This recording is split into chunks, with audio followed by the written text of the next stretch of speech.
నల్గొండ రంగారెడ్డి జిల్లా సరిహద్దులోని రాచకొండ గుట్టలు వెలకట్టలేని శిల్ప కళా సంపదకు చారిత్రక కట్టడాలకు నిలయం. ఎంతో ఘనమైన చారిత్రక ప్రాంతమైన రాచకొండ ప్రాంతంలోని దండుమైలారం గ్రామంలో తాజాగా సొరంగం బయటపడింది. ఓ వ్యవసాయ బావి వద్ద విద్యుత్ స్తంభం కోసం గోతి తవ్వుతుండగా సొరంగం బయటపడింది. చారిత్రక నేపథ్యంతో పాటు ప్రకృతి రమణీయతకు నిలవైన రాచకొండలో ఫిలిం సిటీని నిర్మించాలని తెలంగాణ ప్రభుత్వం తలపెట్టింది.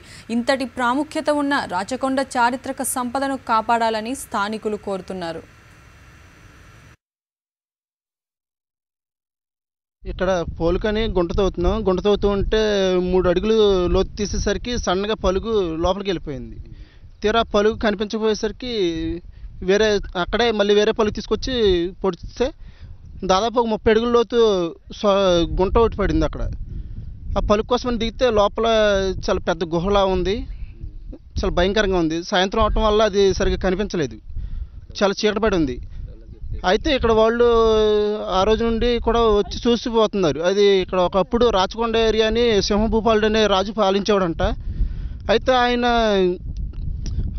సీక్రెట్ ప్లేస్ కింద ఒక సొరంగ మార్గాన్ని గుట్లపైకి ఒకవేళ చేసుకెళ్ళాడేమని కాడికి ఇక్కడ ప్రజలు అభిప్రాయపడి జనమైతే రోజు తండలకు వచ్చి చూసి వెళ్తున్నారు.